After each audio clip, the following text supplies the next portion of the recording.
Hey everyone, and welcome to Almost Cancelled. I am Peter, that is Connor, and this is our weekly TV news show. We talk about all the shows that are in development, cancellations, renewals, all that kind of thing. At the end of the show, we also pick our favourite episode of TV of the week. So that's what we're going to do. Yeah. Small talk bit. Connor, go. You really want to give me an opportunity to talk about football? That was a poor choice. The second thought, no, let's just get into it. It feels weird going straight into the news. I feel like this would be like a little casual bit where it's like, oh, how are you doing? You don't want to hear me talk about football, so straight on to news. No, screw the World Cup. Banish it from Earth.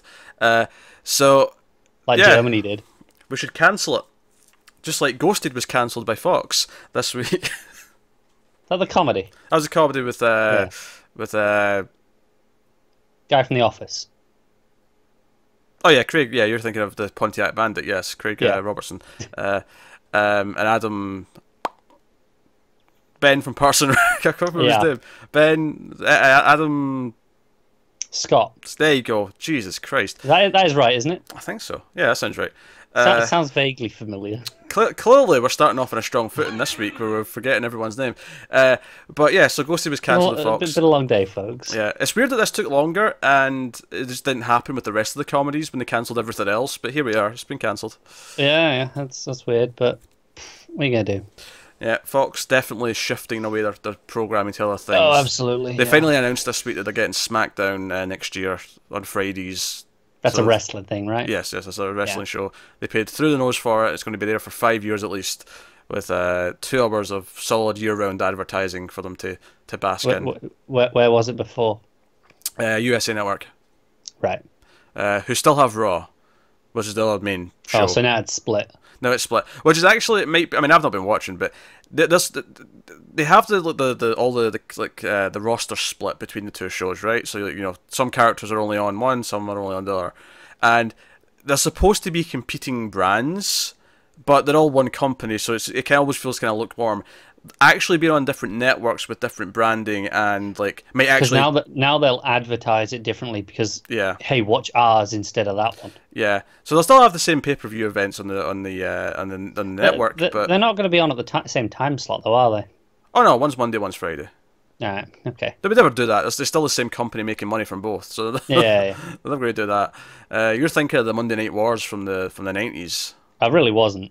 You were. That's what happened. WCW were against WWF, and it was like they were on at the exact same time every week, and it was this war for the ratings. I'll be honest, I never heard of WCW before. You've heard of the NWO, right? Not in reference to wrestling, no. The black shirt with the white box with the NWO in it. Jeez, okay, fair enough. Yeah, over my head, sorry. Point is, Fox are moving away from scripted, wrestling scripted, but moving away from scripted, you know, comedies and dramas. Yes. And into more sports entertainment and other news and sports related programming. Yes. At least, so they're running towards that. Anyway, so we got some dates and trailers for a couple of things. We got the premiere date for The Purge, the sci-fi. Actually, maybe USA Network, because the trailer had USA Network all over it. It did, yeah. So I think they actually picked USA Network, which I'm surprised at. It feels like more of a sci-fi show, but whatever. Hey, it definitely said USA Network. So that's coming September 4th, and we got a trailer for it. It was about a minute long. You can go check it out on the YouTube. If I remember, I'll put a link in the description. The reason why I say if I remember is because I didn't put the links in my notes, which is usually what I just copy from when I'm putting them in the description. I didn't do that this time though, so I'll try and remember. But anyway, so The Purge got a minute long trailer, and I think in the past we've theorized what exactly this show is, and I think I said at one point what they should really do is have like all 10 hours be in the same night, like have it be like almost real time. Yeah. And The Purge. And I think the trailer's kind of implying that. It doesn't say that outright, but it does just look like it's one Purge. It doesn't look like it's... Yeah, because we thought, oh, is it going to be a bit of a build-up to a Purge? Maybe what could still happen is you have the Purge in the first episode, and then dealing with the aftermath for the rest of the season. It doesn't look like it's going to be anything outside the Purge. They're not showing anything outside the Purge, at least. So there's a little bit of build-up on the evening of. I'm sure the first episode will have, like, I mean, maybe the Purge will start at the end of the first episode, maybe. I can see that. But yeah, it looks like the whole thing's going to revolve around one Purge. Seems that way, based off a minute trailer. and it looks like a Purge movie essentially. And I have to say, like, I feel this oversaturation of the Purge now. Like, the first movie had a great concept, but it was really, really underwhelming, right? And then 2 was a bit more fun, not as good as it could be. 3 was very similar to 2, and it was kind of still watchable. But we've got the 4th movie like just hitting next week, right? And then we have this TV show, and I'm like, we're getting a 4th movie and a TV show for the Purge, like. Yeah, as someone who didn't even care enough to watch the first movie, think how I feel going, how is this big a thing? How has this happened? Like, I'd be okay with more and more movies, because, you know, I'm fine with horror franchises, although it never really goes into the horror as much as it should do. Like, it almost feels like it wants to be Escape from New York more so, especially 2 and 3, and I'd be okay with that, again, if they went a bit further with actually just making it fun. Honestly, my big thing is it takes itself too seriously. Like, I think it would be way more fun if it went a bit schlocky and just accepted, you know what, this is a fun, dumb premise, let's just have fun with it. Yeah, this show ain't breaking from that. No, it looks like it's taking itself so seriously. And honestly, like, I mean, we're going to check out the pilot because it's in our wheelhouse. We're definitely going to watch the pilot. I know Cara's not looking excited about it. You might have to it might be worth roping Tim in if possible, because he's actually seen the movies. He can have maybe insight. But perspective of someone who's not seen the movies, I think, is actually equally valid here, because some people may watch this without having seen the movies. Maybe it's unlikely that anyone does. I think it's a valid perspective. Tim might be here in addition to you. I don't know if it's worth replacing you with Tim. We'll see at the time. It's always worth replacing you with Tim, but you know, I don't give a shit about the Purge, and this trailer. I mean, it did nothing to change my mind to make me go, you know, if this had looked different to the movies, then maybe I'll be like, yeah, sure. But like you said, this just looks like a Purge movie, right? It looks exactly the same. The thing is, though, is that it's like a minute trailer with a lot of quick cuts. Part of me does. I was wondering, like, this is just like really grasping for hope here, but part of me was thinking, because I find the movies to be, you know, mediocre, decent to mediocre at best, right? And I'm not looking forward to the 4th one, but I'll end up seeing it for Screams After Midnight, and I'm not really looking forward to the TV show, but we're definitely doing the pilot for Almost Cancelled.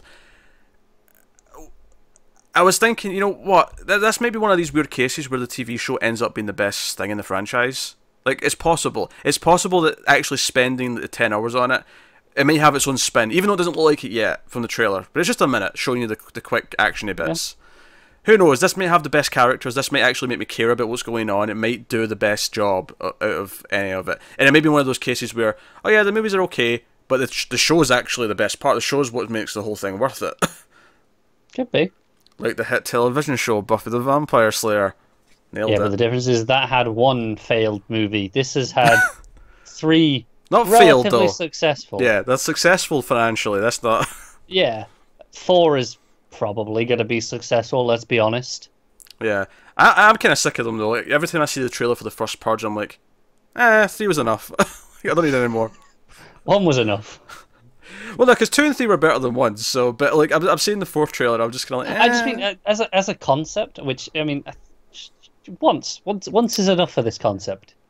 See, I don't agree with that. I actually think the progression of what is like the first movie's inside a house during the Purge, right? The second movie's outside in the city during the Purge. I feel like those are 2 good concepts. I don't think either one lives up to the potential that it could be. I think there's so much potential in the concept of the Purge, and I feel like it's just been kind of underwhelming at every possible turn. Fair enough. That's my problem with it. I can see the great schlocky movie out of, especially the Purge 2, the second one, right? Where it's Frank Grillo as a badass leading a team of survivors through the city and trying to protect them. That could be such a fun movie, and it's okay in places, like it has some fun moments, but it takes itself so seriously it never really fully commits to it. Or equally, if you want to go down the horror route, which I feel like it doesn't, I feel like it wants to be an action movie, but it kind of brands itself as a horror movie. It's kind of weird, like it's just murky, and it leaves me just feeling kind of like, okay, whatever. Unsatisfied on both fronts. Exactly, yes. Where I could love either or, but it doesn't commit to either one, and I feel kind of iffy in the middle. Give me, you know, I think actually it probably fits better as an action movie though. I think you do the action movie version, you have the badass hero give the cheesy one-liners, you have a colourful assortment of villains who, because that's the thing, is they have all these crazy masks and some will have chainsaws and whatever. You make it like a video game, right? And you have fun with that. Make it ridiculous. Yeah. And see, that's the thing, even that angle, which I understand, to me, I'm just not interested in that side either. Like, as a concept, the Purge does nothing for me because the two types, the two movies it's trying to be, I don't care. All right, it's a shame. I'd like to be into it. Well, okay. Well, looking forward to the glowing review of the pilot. Then it's clearly been set up after this conversation. So it's a real uphill battle, I'll be honest. Yeah, and you're still making me watch Sirens, so you can suck it up and watch one episode of The Purge, which we haven't forgotten about. In fact, you almost had it this week. Almost. Yes, and then some technological issues arose. Was it a tech issue? Was it not? Was that something else? I'm pretty sure it was just you falling asleep that we didn't do it. Or was that one? You fell asleep on Sunday, so we had to do the Sunday stuff on Monday, which is when we were planning on maybe doing Siren. And then, obviously, there's been no time since then. So, when there's a slot for it, it'll go in, but that time, it came close. It did, but it's still coming. Just too hot. It's still coming. Yeah, this is a show about water, though, so maybe it'll make us feel better. Apparently that's supposed to work. Thinking about cold things can cool you down. I think it's bullshit. We also get a premiere date for American Horror Story Season 8. That's coming September 12th. We also get a premiere date for a Netflix show called Disenchantment. This is the next Matt Groening show, which there's a trailer for this as well. It's a very quick one. It's like 40 seconds. It just kind of sets up the world that it's going to be in. It's set in the past, and medieval times or whatever. And you've got a father and a daughter. The father's the king. Yeah. Daughter seems to be. Every time I've seen someone speak about it, it's been described as fantasy Futurama. Okay. And as a big Futurama fan, I'm down for this. I enjoyed what I watched of Futurama. I never quite finished it. I watched a couple of seasons of it, I think. And it was enjoyable. I can't say I'm particularly excited about this. It's just, it exists. It's fine. People can enjoy it, but I don't know if I'm going to feel inclined to actually check it out. Yeah, fair enough. That was sometime in August, I think. Yeah, August 17th is when it hits. Yeah. Alright, so we shall move on to other stuff. Just quickly, I mean, normally when something's picked up like this, I'll make a bigger deal of it, because we spoke about this possibly happening, we've spoken about what this is multiple times, so I just made this a quick thing at the start. Charter Communications has officially ordered LA's Finest, the Bad Boys spin-off with Gabriel Union and Jessica Alba. So, that's happening. Great. Just what we needed. Look forward to the review of that pilot. I swear, we could do a whole series of just pilots of things based on movies. Yeah, but at least that only had 2 movies before. This does not feel as tired, and there's been time away from Bad Boys 2 to I wasn't necessarily referring to just this in The Purge, though. I mean, the first Purge came out in, 2011, 2012, something like that, and we're at movie number 4 plus a TV show already. I wasn't referring to just those, though. I'm thinking, we've done what? We've done Lethal Weapon, Rush Hour. Rush Hour, oh god, yeah. Yeah, that one was bad. That one was bad. We even did Shadowhunters. We did. Jeez, oh dear. I don't even know why. That was just for the laughs, because we knew we weren't going to like it. Yeah. But hey, to be fair, we knew we weren't going to like Rush Hour. That's fair. Yeah, it was a slow month though, so we thought, we'll just do it. Yeah. All right. So next up, we a bit more casting for Watchmen. Jeremy Irons has been cast in the pilot in a lead role. No, they're keeping who he is under wraps. He joins Regina King, Don Johnson, Tim Blake Nelson, Louis Gossett Jr., Adelaide Clemens, and Andrew Howard. So I thought it was a big enough name, even though there's no information. It's like, no, Jeremy Irons is in Watchmen. Pay attention. That's a good grab. He's a great actor. He is a great actor, so no, worth pointing out. So next up, so we're actually not in not on new shows yet, are we? No, we're not. We're on casting. So the upcoming Netflix show. It was a big paragraph. I thought it was going to be a big description here. Well, there is, but so Netflix show is coming up. It's called Unbelievable, and it's based on the Pulitzer Prize winning article, The Unbelievable Story of Rape. They've cast Toni Collette, Merritt Wever, and Caitlin Dever. And yeah, there's a Weaver and a Dever back to back. I mean, one of them may have their name pronounced differently, but you kind of hope not, don't you? Yeah, it looks like Weaver and Dever. But they've been cast. Toni Collette, I think specifically, is the big grab here. She's a great actress. She was just in Hereditary. She's been in tons of big stuff. A lot of good drama. She's a good actress. But yeah, so Unbelievable examines the true story of Marie, played by Deaver, a teenager who is charged with lying about having been raped, and the two female detectives who follow a twisting path to arrive at the truth. Colette and Weaver will play the detectives, whose lives become intertwined in their mutual pursuit of a possible serial rapist. So, there you go. I can see that's been quite a heavy, like, mystery drama. Yeah. And I think Toni Collette being attached makes it a lot more interesting, because I can see the performance there being... Fair enough. I mean... being especially great. For me, most times where it's just the mystery drama, I'm just I'm not that interested in. Oh yeah, I'm not sure if it's the sort of thing we'd cover, because it is just but at the same time, like, it's the sort of thing where every so often there will be the mystery, like detectives try to figure something out that is falling into our lap. You get your... I mean, obviously Twin Peaks is a really weird show, but it starts like that. There's been a murder. I mean, yeah, it's not why we ever watched it, though, is it? No, it's because it was by David Lynch, and that's why we're interested. So, I don't know. I see potential there. I can see it also being quite generic. It just kind of depends where it falls into. It is, yeah, it's a sort of thing where even if it's a good show, which it very well might be, it's probably not going to be for me. That's all right. Next up, DC's digital service, DC Universe, announced that they're launching a beta in August, which will not actually come with any of the original content. Like, that'll probably come with some of the archive content, I imagine, but the original content, it's launching fully in the fall with Titans. All of the other shows are not coming till next year. I said this might happen, didn't I? You were convinced Young Justice will be alongside Titans because they need 2 shows at launch. To be fair, though, they specifically said Young Justice got delayed, like it was meant to be this year. Possibly with Titans. Possibly, but not definitely. Not definitely, but it's been pushed. It's been pushed to next year. In fact, the way it phrases it even sounds like it might be last out of all the shows they've announced. Oh, really? Yeah, it's... So yeah, Titans is set to premiere this year with 2 other...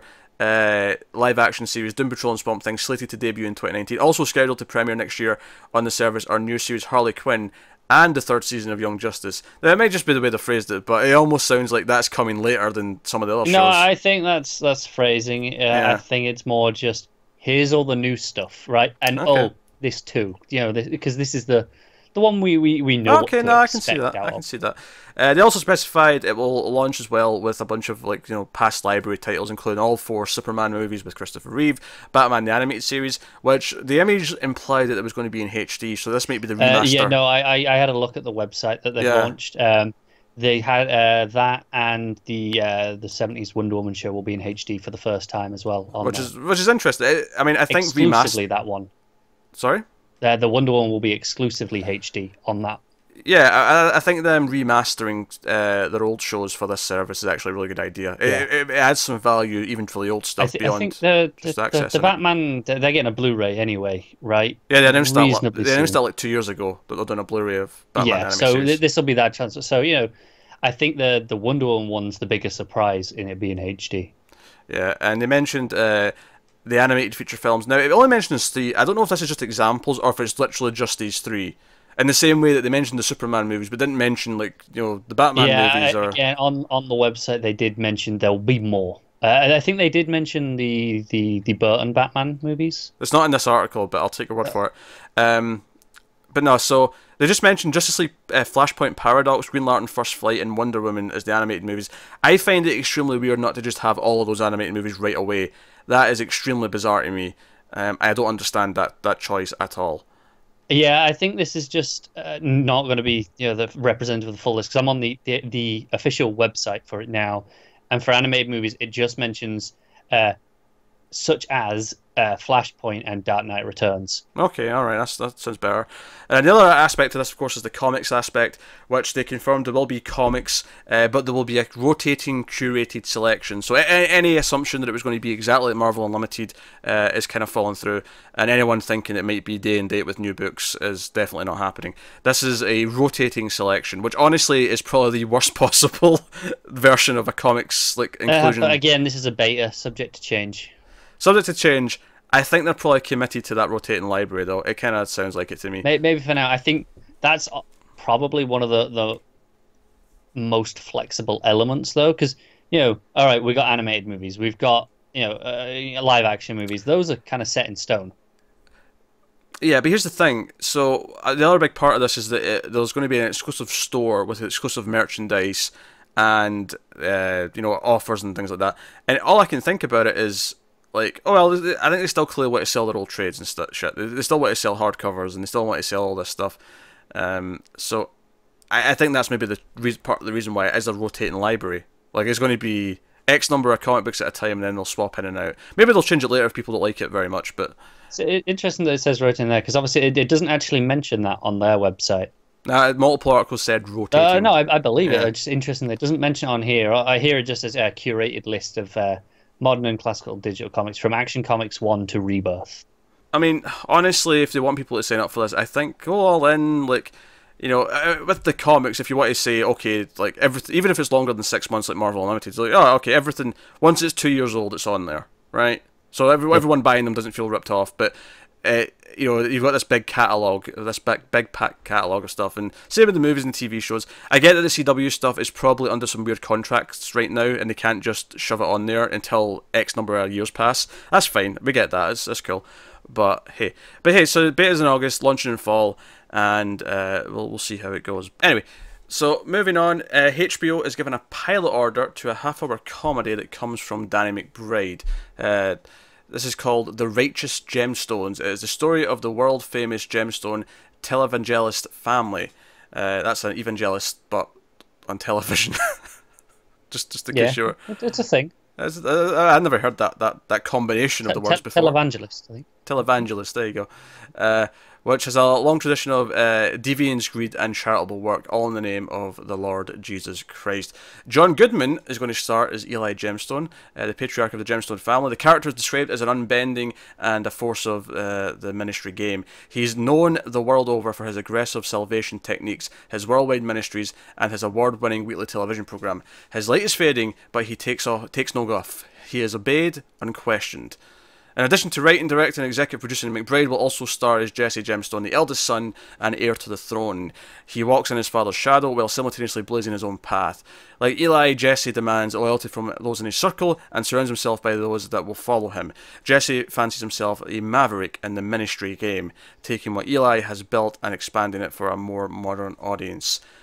I love that nothing in that description actually says this is a comedy, but they're telling me it's a comedy, so... Yeah. Fair enough. I don't like Danny McBride, was my thing, so... Me either, not really, so... I like John Goodman, I don't like Danny McBride, so... I mean, I'm not saying I wouldn't try it, but... John Goodman, sure, he's putting in a good performance, but he's not the one dictating the comedy. That's McBride, so that's where you're concerned. Creatively, it's him. Yeah, creatively it's him, so... Likely not for me, but that's the thing HBO are doing. Okay, YouTube Premium. I've ordered a show. In fact, I've actually ordered 3 shows. So we should say, this is now YouTube Premium. Was YouTube Red before. Yeah, YouTube Red changed its name to YouTube Premium, but it's the same thing. Yeah. I mean, they've altered exactly what's included in it. You get YouTube Music with it, you get, whatever, but YouTube Red is now YouTube Premium. They've ordered a sci-fi comedy anthology series from co-creators Jordan Peele and Charlie Sanders. It's called Weird City. It's set in a not-too-distant future metropolis of weird. Each episode is an exploration of issues that pertains to present-day life, stories that include only to be told now through the prism of sci-fi and comedy. It is a 6-episode series. It'll debut in 2019. And Emmy winner Adam Bernsteinis. That's a weird name. I was going to say Bernstein, but it's like Bernsteinis. There's like an IS at the end. Is set to direct the first 2 episodes. He worked with Peele on Kay and Peele and some other work on TV. So, interesting. Yeah, definitely. YouTube's still determined to do this whole TV business. Oh, well, there's 2 more coming from them in a minute. So, I think Peele, of course, is very talented. The fact that he's actively working on it and writing it is a good sign. I love science fiction. I like the title, actually. Weird City is a good title. It is. So I'm curious to see what the focuses would be. So it's an anthology, but they're all set in the same city. That's an interesting concept to me. They're all in the same world. They're confirming that outright and saying, okay, what can we do with this? How do they maybe connect in a little bit here or there? Will we see like a character in the background who's in episode 2's focus or something like that. Yeah, I can see them having fun with little things on the TV. Yeah, maybe events that affect both. Yeah, could totally see that. Next up, YouTube Premium is also given a series order to a dark comedy called On Becoming a God in Central Florida. It's a good title. Kirsten Dunst is going to star in it, and executive produce, with George Clooney and Grant Heslov's executive producing via their Smokehouse Pictures banner. So, Kirsten Dunst in a show on YouTube. The show was previously developed at AMC. It is described as a darkly comedic tale about the cult of free enterprise and one woman's relentless pursuit of the American dream. Set near Orlando in the early 1990s, the show centers on Crystal Gill, a minimum wage earning water park employee who will eventually scheme her way up to the ranks of Founders America merchandise. The cultish, flag-waving, multi-million-dollar pyramid scheme that drove her family to ruin. They've ordered a 10-episode first season, which will debut next year. The show's co-created by Robert Funke and Matt Lutske. And I love that the reason why I know how to pronounce Funke is because of Tobias Funke from Arrested Development. I'm just adding that in for a bit. Why is it spelled weird? It's Funke. Oh, okay. I think that's a weird name, but I know it because of Arrested Development. Fair enough. Why not? But yeah, the show sounds like it could be okay. Again, dark comedy. I think the fact that it's a comedy is a bit more endearing than it just being a straight up drama about this. Yeah, that premise as a drama, I'd be like, yeah, whatever. As a comedy of her trying to overthrow this pyramid scheme, yeah, it could be more interesting. I see potential. Could be fun. And Kirsten Dunst, as a name, and being in a YouTube show, YouTube are really trying to hey, Apple's getting their game on here. We need to start pumping out more shows. Yeah, I did see some people really quite liked that Karate Kid show. Yeah, people were quite positive on it. I've heard really positive things about that Karate Kid show. About how it makes you sympathise for who was the villain in the movie and how he's a really interesting character, and it's about his midlife comeback, and it sounds like it's actually really good character work. So, although it does look cheap, is what I've heard as well. It looks like a cheap YouTube show. Well, this has already got more budget than that if it's got Dunst involved. Absolutely, yeah. I don't imagine Ralph Macchio from Karate Kid carries that much of a paycheck with him. But so that is On Becoming a God in Central Florida, which is a good title. And then next up, Awesomeness TV is producing a half-hour comedy series for YouTube Premium. A lot of half-hour shows for YouTube. So it's revolving around the internal musings of two women as they become friends. Kat and June Think Stuff is the working title, which I actually kind of like how blatant it is. Yeah. If that's the tone you're going for, I think it works. Tania Intriago and Alexia Dox are going to be cast in this, and it's a 6-episode series about the birth of a strange but beautiful female friendship, the hopes, dreams, and fears, but mostly fears of the duo as they are heard out loud. So you've got two people in it. So it's Peep Show.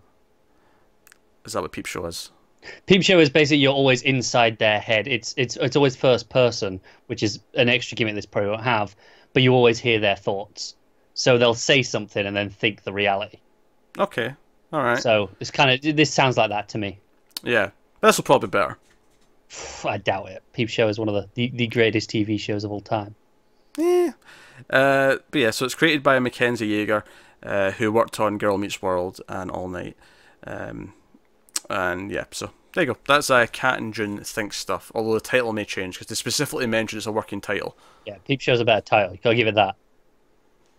That will take us on to the big dramas that have been ordered or in development this week, and I have to start with what is the biggest one, the headliner, if you will. And there's probably one that's more personally important to us, but this is the bigger name, by far. Showtime has given a series order to Halo. I'm sorry, you think this isn't personally important to me? No? I love Halo, you prick. I don't think I've ever heard you talk about Halo. We talk about it every time Xbox comes up. I'm like, yeah, but Halo. Nah, it's all faded. I'm sorry. God, you're a dick. I'll be honest, I legitimately had no idea you had any investment in the Halo franchise. Every time it comes to E3, I'm getting excited at that Halo tease. I'm like, yeah. I said, do you know what? That when they talked about that Game Pass thing, all the games are coming. I'm like, And they mentioned that the Master Chief collection's coming to it later in the year, and I'm like, oh, I might find some out because I really want to replay those because I haven't got an Xbox, and I'd love to play those games again because they are 3 of the best games ever. We had that conversation like 2 weeks ago. I think it's just because I don't care about Halo. It all went out the other year. Yeah, clearly. It all went away. What can I say? Yeah. So yeah, Kyle Killen is on board to serve as showrunner and executive producer. Robert Wyatt will direct several episodes. He, of course, did Rise of the Planet of the Apes, so that's notable. Amblin Television, Showtime, and Microsoft/343 Industries are, of course, all behind it. Showtime's ordered 10 episodes of the project. It's been in development for several years, but it's finally coming to some sort of fruition.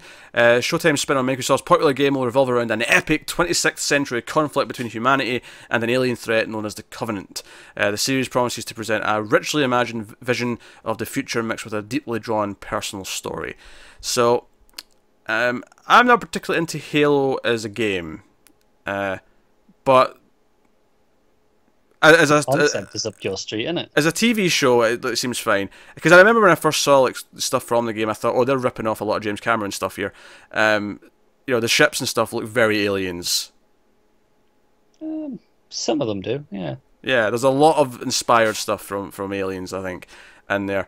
Not the aliens themselves, the Covenant look completely different, but yeah. Yeah, I played a bit of the first one, but that was a bit. I don't know. I got bored about halfway through the first game. And stopped playing. But the idea of a show set in this world with these concepts, I actually am kind of on board for, even though I don't give a shit about the games. So yeah. I'm actually pleased with this. I'm fine to check this out. I'm really intrigued to see if it's going to be an adaptation, almost. You know, are we going to follow Master Chief? You know, going on that story, or is it going to be just a different story in that world? Or is Master Chief like a myth in the show? You hear about him, but you never see him. Yeah. Do we go before him when there are more Spartans? Because he's kind of like the last Spartan. Mm. Do we go before him when there are more? Follow that a bit. I don't know. I'm kind of intrigued. I don't know. I'm excited. I love Halo. I've read some of the books. Some of the expanded universe stuff's great. Because you're a big fat nerd, yes. Yeah. So, I think the things I want to point out here though is that. One, this is, in terms of budget, this is the most ambitious thing Showtime's ever greenlit. Because this has to be big budget if it's going to look not bad, right? If I can speak English properly. But no, like, because I'm thinking now when I'm watching stuff like The Expanse, and I'm like, you know what, you could pull off a Halo TV show now. It could look pretty good. I mean, we've had, like, mini-series things before, like, they're very cheap. Yeah. Like, what was it called? Unto the Fall, I think it was called. It was like a 6-hour mini sort of thing that got cut up. It was all right. Very low budget, but I kind of liked what it did. It wasn't perfect, but it was okay. But I'd love to see it with some budget. I think there's potential here, and I say that as someone who doesn't give a shit about the games, but I do think the concept's fine, and they could make a great TV show here that I would be really into. It wouldn't make me go play the games, because I think as long as it has some of the music, I'm in. Because I mean, this is the thing. I know for a lot of people on the original Xbox, Halo was like, oh, it revitalized the FPS, and it was a revolution. And when I went back and played it, like a few years later, I thought this is the generic first-person shooter. I don't get it. Oh man, so good. Although I'll concede though that at least it's playable now.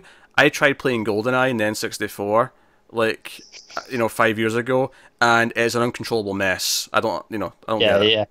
Halo is the birth of the modern FPS. Yes. That is undeniable.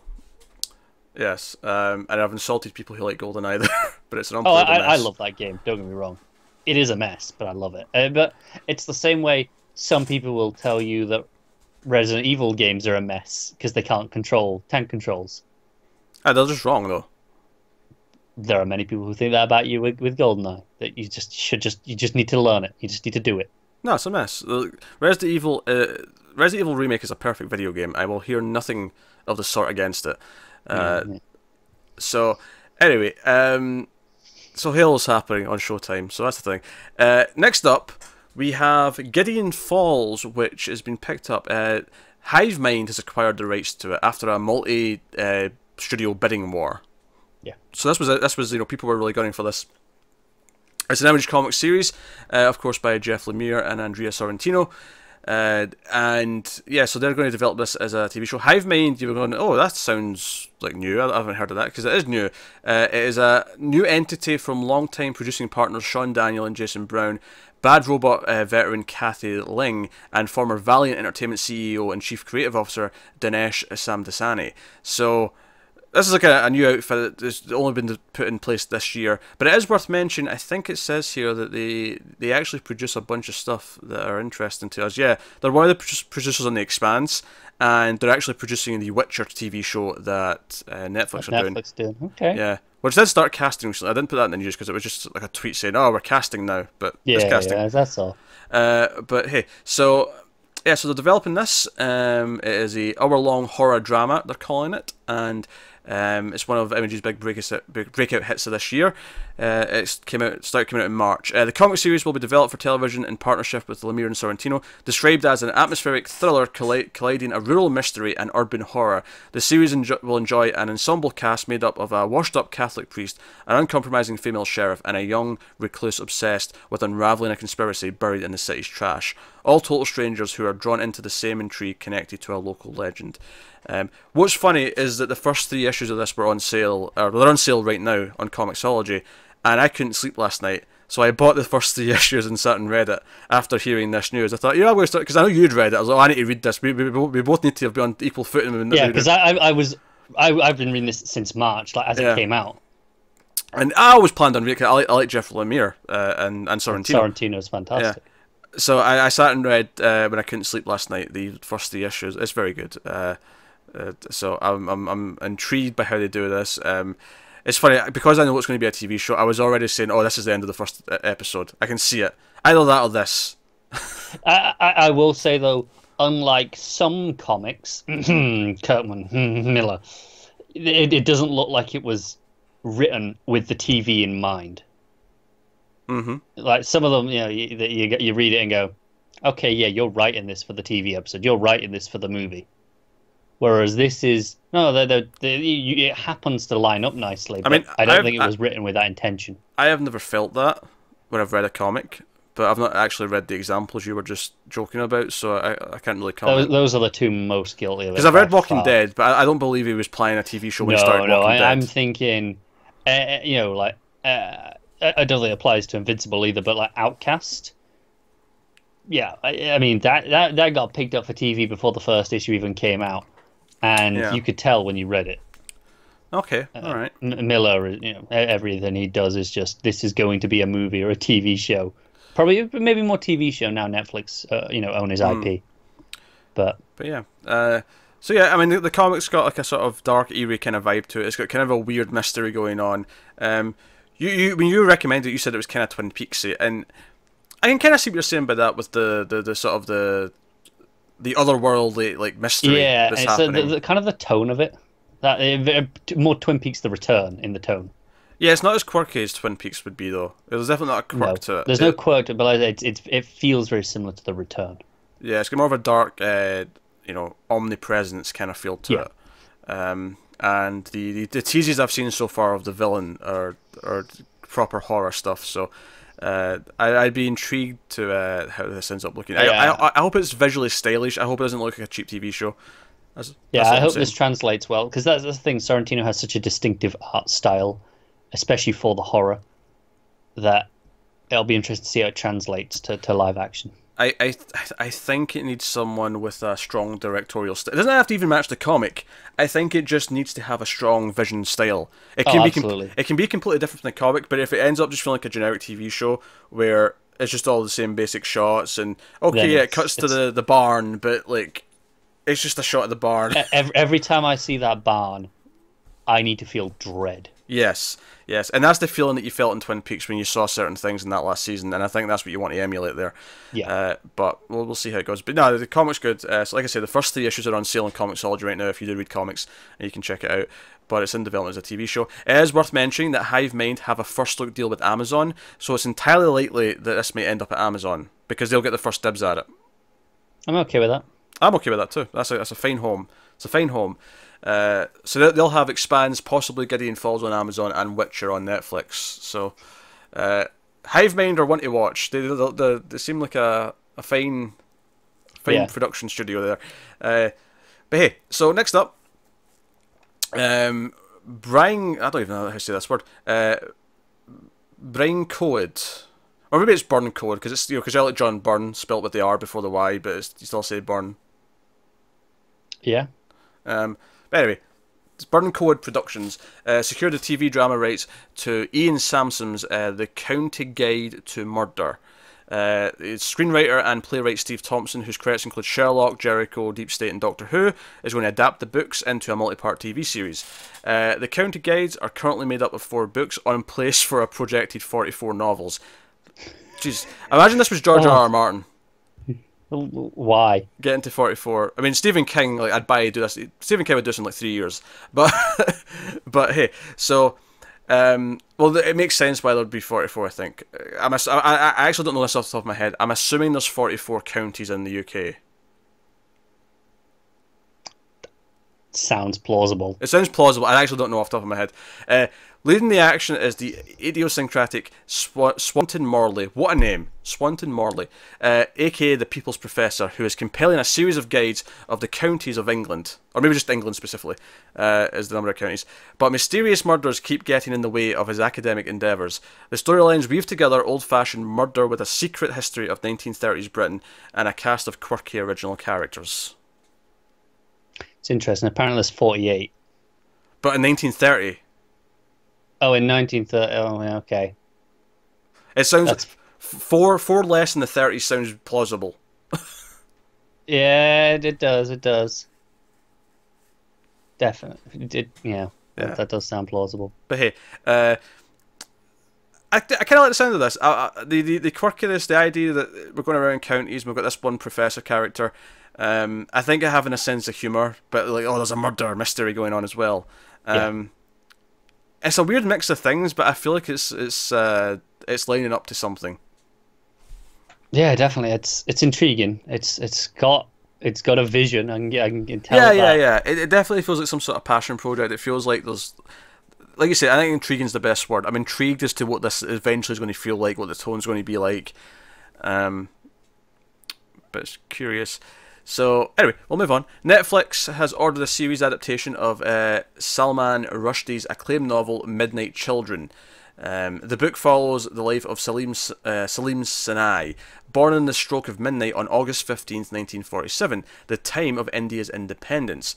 His every act is mirrored and magnified in the events that sway the country or the course of India's national affairs. His health and well-being are inextricably bound to those of his nation. His life is inseparable, at times indistinguishable, from the history of his country. Perhaps most remarkable are the telepathic powers linking him with India's 1,000 other midnight children, all born at that initial hour and endowed with a magical gift.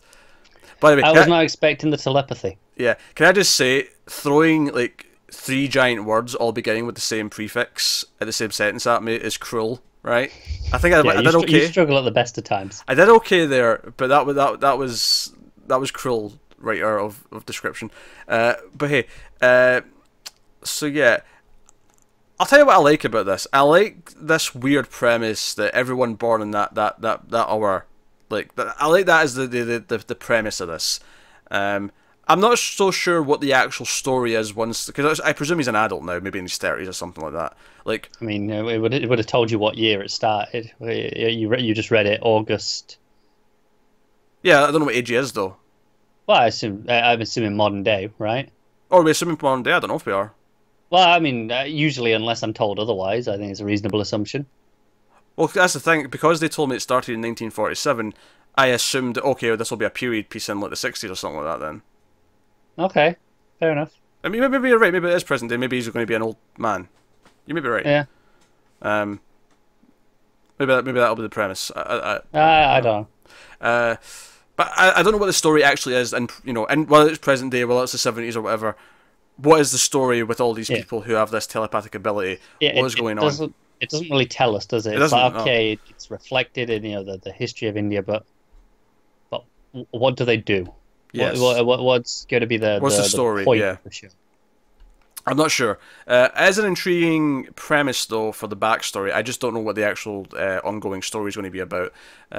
Probably on the radar, though, I think. It's a good title. Yeah. Midnight Children's a good title, I think. It is. But hey, speaking of Netflix, they have also given a series order to a martial arts drama series called Wu Assassins. The series is described as a crime drama set in San Francisco's Chinatown. Iko Uwais stars as Kai Jin, an aspiring chef who becomes the latest and last Wu assassin, chosen to round up the powers of an ancient triad and restore balance once again. Byron Mann is also attached to star as Uncle Six. I'm loving the names. Uwais will serve as producer. He is the lead martial arts choreographer and the stunt coordinator on this 10-episode series. The actor and martial artist is known for his work in The Raid and The Raid 2. Okay, I'm in. Yep, cool. I'm done. I'm in. I no further information required. Also, I love him being a chef as well before he becomes this. Makes me laugh because it makes me think of Under Siege. Because the joke in that is that Steven Seagal used to be he used to be this badass Marine, like Navy SEAL or whatever, and now he's a chef. I'm just a chef. But then when the Die Hard plot starts, it's like, oh no, there's someone on board who can take care of us. What's happening? What is he? Oh, we underestimated the cook. Yeah. I wasn't expecting that to be thrown in, this aspiring chef. Yeah, that's aspiring chef. Is chef. This that implies chef first. Yeah, it does. Yeah, chef first. Which I think that's way more interesting. I think that'll be what he wants to do with his life, and he'll try and resist his calling as the chosen one. Dragged into this. Yeah, and he'll get dragged into it. Yeah, yes, chosen one, like the hit television show Buffy the Vampire Slayer. Look, easy. I only did one World Cup reference at the start. You only get one Buffy. That's the rules. Was this my first Buffy one? No, you had one earlier. Was that not in the other thing we recorded before now? No, we were talking about... No, we were talking about movie pilots. Movie pilots? Yeah, TV shows pilots based off of movies. Okay, alright. That was this. We had that. You already did your Buffy reference. No, fair. I just forgot about it. Yeah, fair. Inexcusable. So yeah, Wu Assassins. Netflix making more content for us to check out. This is a definite contender for having a review. Speaking of those where often I'm like, oh, crime series, yeah, whatever. But it's from the Raid people. Yeah, okay. It's from the Raid people. I think even if it wasn't, the fact that it's like martial arts and it's like ancient triads, like that would be like the hook to, okay, I'll check this out because of that. It's a bit different. Yeah. But the fact that it's it's the guy from the Raid doing martial art, I'm okay, right, sure, I'm in. Violent as shit, please. Yep. So next up, Amazon is gearing up for more original content. Now they've ordered a lot of big stuff, a lot of big high budget sci-fi and fantasy things for the nerd crowd. Here they've ordered 3 shows that are all young adult pilots for a different audience. So maybe not necessarily things for us, but I've got to draw in a diverse audience. Yeah. I mean, certainly we've praised Netflix for a lot. So the projects are Panic, from writer Lauren Oliver, based on the New York Times best-selling book. And then we've got The Whales from Sarah Stryker, and a drama series called College from creator Marja Lewis Ryan. And this interestingly notes here that these pilots mark the first television projects for all 3 creators. So they're all kind of, proving ground kind of projects. So College, the first one I'll tell you about, created by Marja Lewis Ryan, the series digs beyond the headlines that make college campuses ripe for drama and steps inside the shoes of 6 roommates as they hook up, mess up, and grow up on their own terms. Sounds like a sitcom to me. It does. Honestly, I was getting more... I mean, I guess 6 of them living together is what makes you think a sitcom. I was actually... Before I got to that, I was thinking, this is going to be like a more of a Dear White People-esque show. I know, I was as well, and then I got... Hang on. It's because it was college campus is right for drama, beneath the headlines. No, I was like, I agree. All that was making me think Dear White People, and then I got to the end, I was like, well, now that sounds like a sitcom premise. That sounds like Friends meets Dear White People. Which I could be all down for, I'm not gonna lie. I could go here or there, but so that's College. I think it's a really stupid title though. So it's a shit title. Sounds so generic. As does Panic. Panic brings viewers to a forgotten rural town where every year the graduating seniors risk their lives in a illegal high-stakes game to win life-changing money and a chance to escape. Anonymous judges force the players through a series of challenges that will compel them to confront their deepest fears and upend their ideas of who they are, who to trust, and who they might become. This year, 47 players will compete for the biggest pot ever, and all of them will be changed. Only one will win. Oh, they should have changed that to there can only be one. There can only be one. Come on, do the Highlander quote at the end. Well, it's shit Hunger Games. It does. I was actually thinking it sounded more to me like that film Nerve with Emma Roberts. Yeah. Oh, am I thinking of the right one? What did you say? Yeah, I said her, but I was like, am I thinking of the right film? Yeah, that one, yeah. Where it's like the online game and they bet them to do more and more stuff. I'm getting more of that vibe from it. Fair enough. I'm just like, the challenge, competing against each other, and only one, and they're fighting to escape. Yeah, just without the murder. Although maybe murder eventually, but I don't think they're supposed to murder each other. Yeah, but maybe that's just how some of them decide to win. Honestly, like, this is the sort of thing, this would sound like fun to me, but because they're actually saying this is young adult, that's what takes the bite out of it. Where I'm like if this was something where it maybe does get kind of dark and violent, and it is more of like a almost like Running Man-esque kind of game or something like that, I'd be like, oh, I'm in. But I think it'd be a little. It sounds a bit generic still. Even taking away the young adult thing, I think it sounds a bit generic. Yeah. Yeah, it's the sort of thing though. It could be fun. Like it may be generic, but it does sound like a fun premise. It's just young adult. I'm not really expecting anything from it. Hey, and then the third one, The Wilds, probably the best title out of the three of them. A group of still not amazing though, is it? It's not amazing, but it's better than the other two by far. It's got a "the" in front of the word at the very least. Yeah, it helps. Which surprisingly does help a lot. It looks much better than the other two. Because the other one, College and Panic, just sound like random words, whereas The Wild sounds like, it's about something. Like, what is The Wilds? Putting "the" in front of something makes it sound like a title. Yes. No matter what it is. The Panic. Yeah, The Panic sounds better. It's like College. Again, it's immediately, it's a declaration rather than a word. A group of teenage girls from radically different backgrounds find themselves stranded on a remote island, unaware that they've just become the subjects of an elaborate social experiment. Oh, God. No chance. If it's the Chanels from Stream Queens, I'd totally bet it is. Like watching them try to like make a fire and stuff. Alright, you sold me. Let's do that. And somehow I came back around to getting to Emma Roberts again. You did. But I'm okay with that. The Wilds, I think out of the three, and that one sounds like the most interesting, but it just depending on what the social is. Because if this is like really like they've got scientists behind, like Cabin in the Woods style, like watching them and like, okay, let's do these different things to see how they react. Like I could get into that maybe, but it's probably going to be some sappy teen thing. Again, young adult. Young adult saps the fun out of it. I know. All right, so last up in the news this week. Now, this is the sort of thing where I may not always put in something from HBO Nordic, right? Which obviously will then spread through HBO to the rest of the world. But this sounds They do leak a lot of Game of Thrones stuff, though. But this sounds so interesting to me that I had to talk about it. HBO Nordic is ramping up its slate of premium Scandinavian drama with a show called Beforeigners. Okay. That title will make sense when I tell you what it's about. It's a satirical science fiction series from the Lillehammer creators Anne Bjornstad and Elif Skodvin. Set to be directed by popular Norwegian Helmer Jenslin.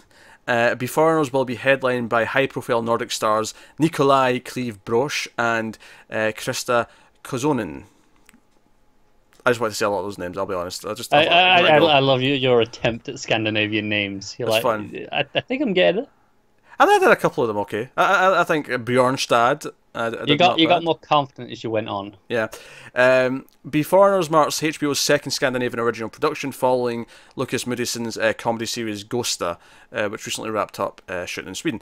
So this is laced with black humour. It's a 6-part crime series that takes place in the near future. A new phenomenon starts happening all over the world, with powerful flashes of light occurring in the ocean and people from the past mysteriously reappearing. Called Beforeigners. Get it? Because they're from before. Beforeigners. I get it. These people will come from 3 separate time periods: the Stone Age, the Viking era, and the late 19th century. A couple of years later, oh god, Alfhilder. Yeah. I just had to think about how to say it because look, LDR at the end of a name does not strike me with like confidence when I'm saying it. It usually has like an IE before it though. Yeah. Like, often, so it's Ilder. Yeah, it doesn't know. No, but they're often like it has that. It just rolls into it. Yeah, Alfhilder. Anyway, he comes from the Viking Age, so he's one of these Beforeigners, and he has to partner up with a burnt-out police officer, Lars Halland, to investigate the murder of a Beforeigner. Their path begins to unravel a larger conspiracy behind the origin of the mysterious arrivals. So, I'm sorry, how have Fox not done this show yet? It's like a Fox show with a bit of Bright, right? Yeah. But it's a Viking teaming up with the cop to solve another. I can't wait for this. I am just sold. This is a one. It's only 6 episodes as well, so I feel like it might be quite tight. And they say it's going to be darkly funny. So I should hope so. You got Viking. So everyone reacted. Just him threatening everyone, I assume. Well, it's a couple of years, so you may have gotten a little bit used to the world by then. Yeah, but he's still going to just go around and threaten people because he's a Viking. Maybe. But no, this was such an interesting premise. I had to bring this up. I'm like, no, this is something. This is something. If this is available, we'll do it. Oh, you're damn right, we will. So that's Beforeigners. Because at first, I tell Matt about this one. He might kill us. At first, I read Beforeigners and just thought, it's just a Norwegian word or whatever that I don't understand. And then I read the description and I went, oh, Beforeigners, I get it. Yeah. It's an actual play on words. I love it. Clever. So there you go, that's this week's news, which does lead us to picking our favourite episode of TV of the week. Not a whole lot of options, it's all big stuff though. We had the Westworld finale, we had a Handmaid's Tale episode, and we had the Double Expanse finale to pick from. Those are our options. Well, not to put Handmaid's Tale down, but it's between Expanse and Westworld, isn't it? I'm not ready to state. I've got a pick, I've already picked what mine is. I don't think I'm ready to say it's between 2 of them. I think I'm ready to say all 3 had phenomenal weeks this week. Fair enough. All 3 had phenomenal episodes. But yeah. Go on then, if you've got your pick ready. Expanse. Fair enough. I'm going with Expanse.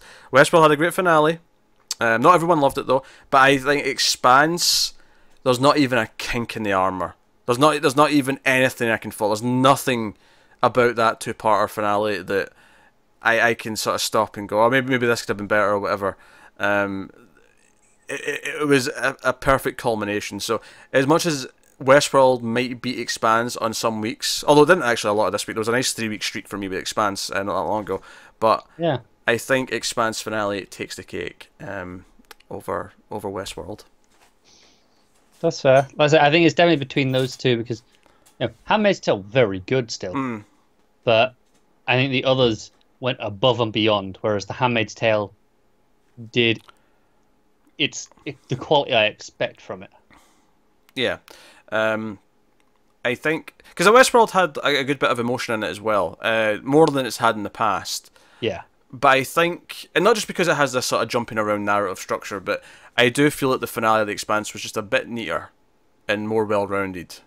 That's fair. I think I might ultimately agree, but it's close. Both leave me so excited for what's next. Yeah. But I think it's interesting. I don't think I was predicted before they started that Expanse might, if we're talking about what's the better season, Expanse, I think, might win that conversation.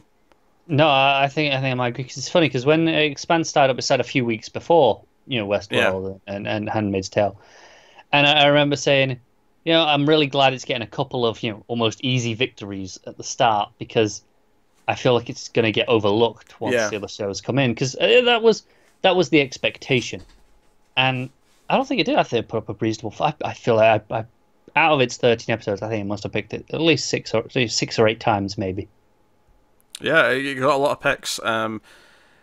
It raised its own bar again, and because of that, it competed with like 2 of the best shows that we otherwise review. So, Good. So it's sad to see it go. Sad to see Westworld go as well. The TV's drying up, which does mean there'll be make-up episodes of Star Trek coming soon on the channel, as well as make-up episodes of 121 in Flux. That's movie reviews, of course. If you haven't checked those out, you might enjoy us talking about older movies on In Flux. And when I say older, I just mean not new releases. They can be 5 years old, they can be 50 years old, and anything in between. But so. Yeah, but that's the show. That is this week's news. So, by all means, let us know what you thought of the items that came up this week. You excited for Gideon Falls, for Halo, for Beforeigners? See, I went into a real word there, almost. I can't believe you screwed that up. Well, Befrienders is not a real word, but Befriend is a real word. Yes, Beforeigner is not. Beforeigner is not, no. It should be, though. It should be added to the dictionary now.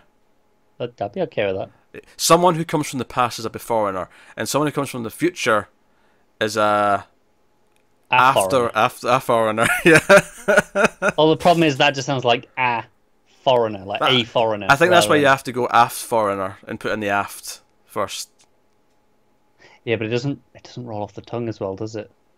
Okay, post foreigner. Yeah, but now you just sound like a dickhead. Because you want to talk, you want to talk about postmodern stuff. You pretentious knob.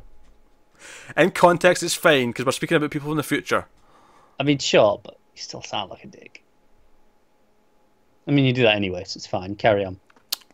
But yeah, so if you want to support the show, head over to patreon.com/MailFuzzTV. There's a bunch of bonuses. Our first ever almost cancelled extra went up since last episode for the $3 tier and up, where we talked. It finally happened. Yeah, it finally happened. We talk about the TV cycle, renewals, cancellations, on the bubble, how the system works. It was a good meaty episode, actually. It was like 90 minutes or something like that. It was, or 80 minutes, I think. But we talked about that. That's up for patrons, so you can go check out that. There's a 121 equivalent coming up sometime within the next week. And there's other stuff there as well. And obviously, even $1 though is fantastic if you want to support us that way. If you can't support us that way, that is cool too. You can like, you can subscribe, you can comment, all the other stuff. All of it helps. But yeah, so other than that, yeah, look out for other TV reviews coming. Obviously, next week, no Westworld, no Expanse. We have, in terms of new shows, it's just Handmaid's Tale, actually. Yeah, it is, isn't it? In terms of new shows, we're going to have 2 influxes, and we're going to have other stuff. But we actually stuff coming over the month, maybe. Yeah. To try. Yeah, oh yeah, we're trying Sharp Objects from HBO in a couple of weeks, but that's after next news. I think what's worth mentioning is that Connor is absent next Sunday, which isn't such a big deal because it's not a busy week. It does mean that, instead of having like a second Star Trek next week, it won't be till the following week before that kind of stuff starts, and so on. But hey, it's actually the week after that, I think. Yeah, it's the middle of the month where the bonus Star Trek start piling up. Yes. But hey, so that is the show. So thank you very much for watching or listening. We always appreciate it. Keep watching TV, guys. Have you got any vanilla?